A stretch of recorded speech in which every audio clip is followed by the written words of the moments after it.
Assalamualaikum warahmatullahi wabarakatuh. Semoga Allah senantiasa merahmati kita semuanya. Masih bersama dengan saya, Nyi Kliwon di 5 Menit Merinding. Langsung saja, ini dia ceritanya.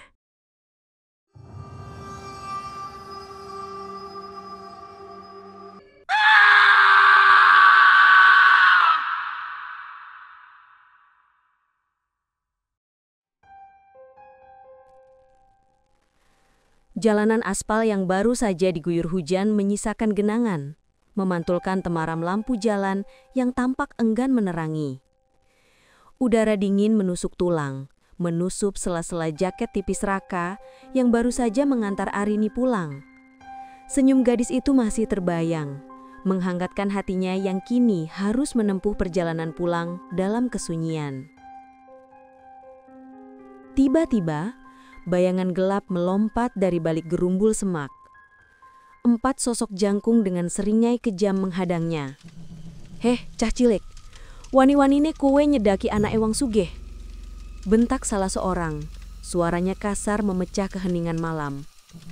Raka tahu ini bukan perampokan biasa.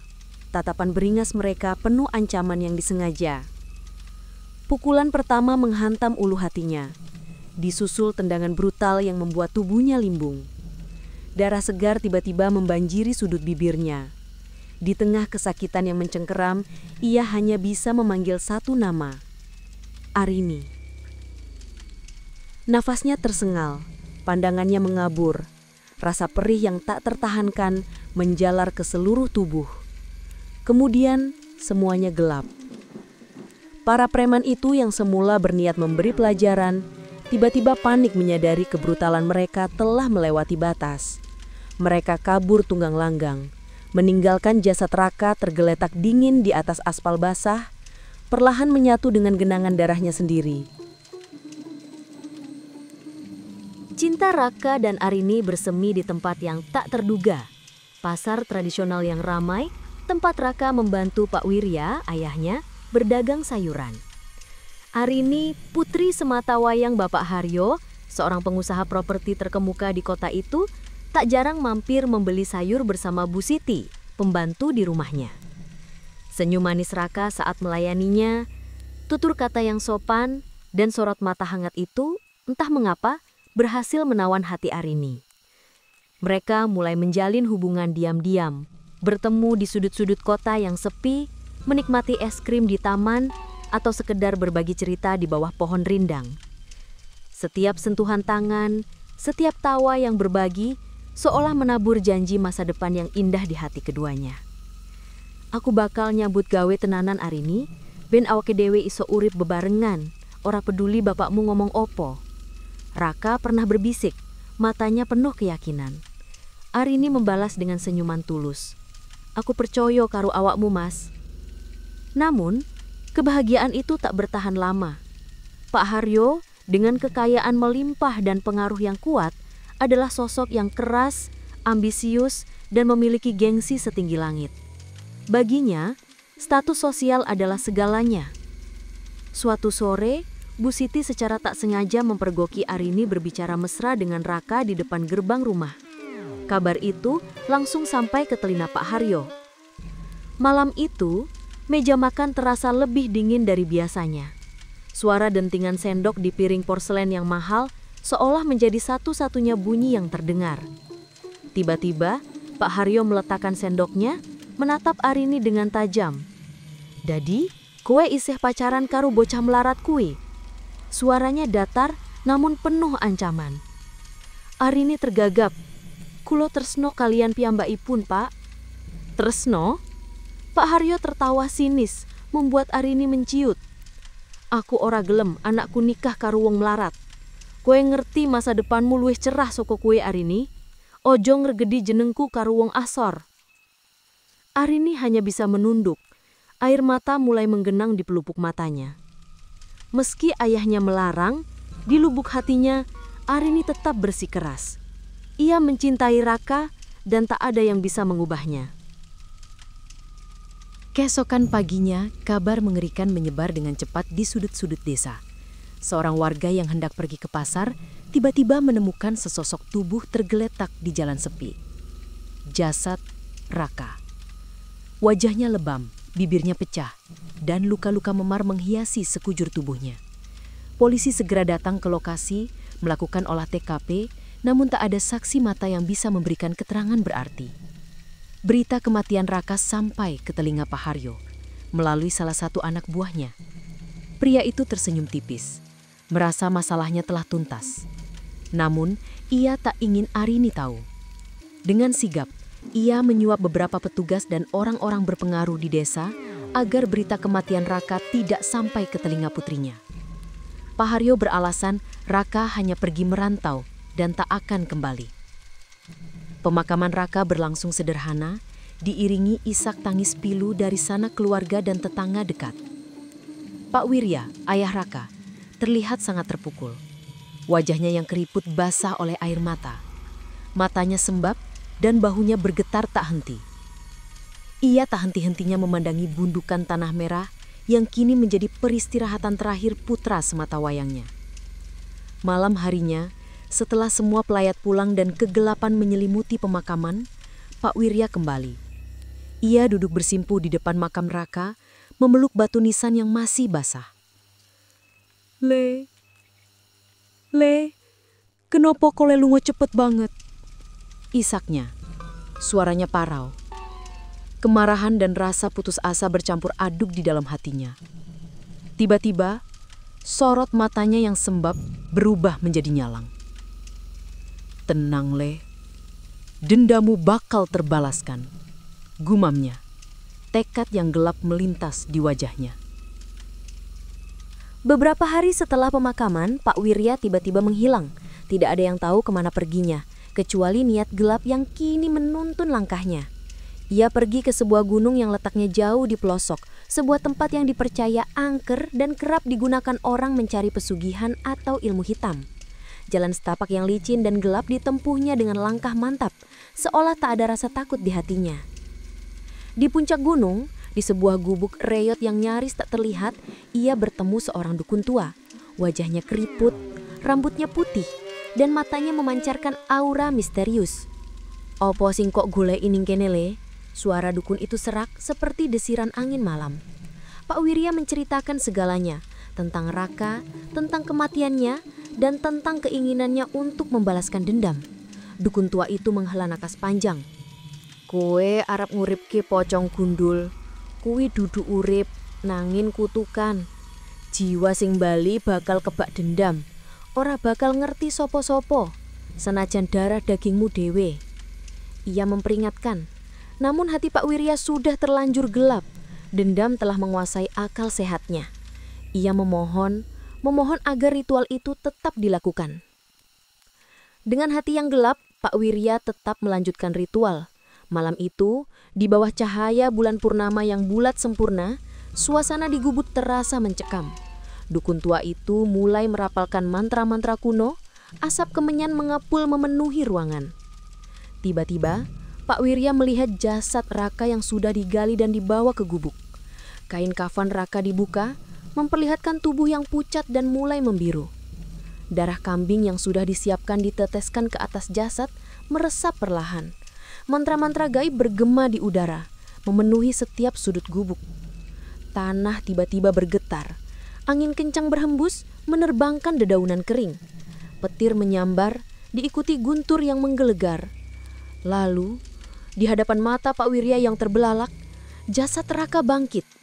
Perlahan, kain kafan yang mengikatnya terlepas, memperlihatkan kepala gundul tanpa wajah utuh. Hanya ada kehampaan. Matanya kosong, menghitam dan dipenuhi kebencian yang mendalam. Sebuah dengusan menyeramkan keluar dari kerongkongannya. Raka telah kembali, namun bukan sebagai manusia. Arini masih hidup dalam keyakinan bahwa Raka baik-baik saja, merantau ke kota lain untuk mencari penghidupan yang lebih baik. Ia masih sering menerima telepon dan pesan singkat yang mengaku dari Raka. Isi pesannya selalu manis, penuh perhatian, seolah Raka memang masih hidup. Arini merasa senang meskipun ada sedikit kejanggalan.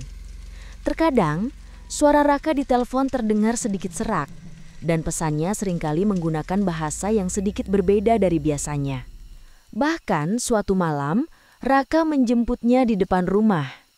Di mata Arini, kekasihnya tampak normal, penuh senyuman yang selalu ia rindukan. Mereka berjalan berdua, menikmati suasana malam yang sepi, seperti saat-saat indah yang dulu pernah mereka lalui. Tangan Raka menggenggam tangannya, terasa dingin, namun Arini tak terlalu memedulikannya. Ia hanya terlalu bahagia Raka kembali. Namun, ada tanda-tanda aneh yang perlahan mulai disadarinya. Tubuh Raka yang terasa dingin saat mereka bergandengan tangan, bau tanah basah yang samar-samar tercium dari tubuhnya, dan bayangan Raka yang anehnya tak pernah terlihat jelas saat mereka berjalan di bawah lampu jalan. Arini mulai curiga, rasa penasaran menggelayuti bendaknya. Beberapa kali ia mencoba memancing, bertanya tentang keanehan-keanehan itu. Namun Raka selalu mengalihkan pembicaraan dengan senyuman yang menenangkan. Arini mencoba menyangkal, menepis semua keganjilan itu. Ia masih mencintai Raka, terlalu dalam untuk menerima kenyataan bahwa ada sesuatu yang tidak beres. Ia meyakinkan dirinya sendiri bahwa Raka hanya kelelahan setelah bekerja keras. Mungkin bau tanah itu karena Raka baru saja melewati area perkebunan. Ia berusaha rasional, tapi jauh di lubuk hatinya ada bisikan kecil yang tak bisa diabaikan. Bisikan yang menyiratkan sosok di sampingnya bukanlah Raka yang ia kenal.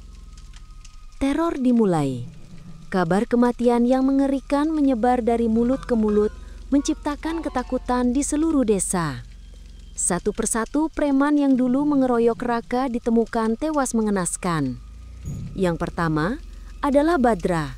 Tubuhnya ditemukan remuk di bawah jembatan, seolah dilempar dari ketinggian. Selanjutnya, ada Udin. Lehernya patah, kepalanya terpelintir hampir 360 derajat.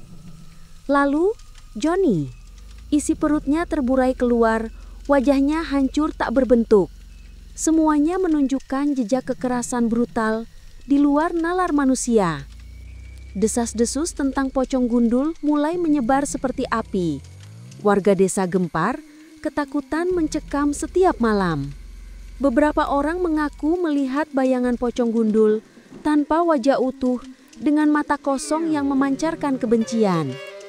Mereka bercerita tentang suara seretan kain kafan yang tiba-tiba muncul di kegelapan, diikuti teriakan-teriakan mengerikan.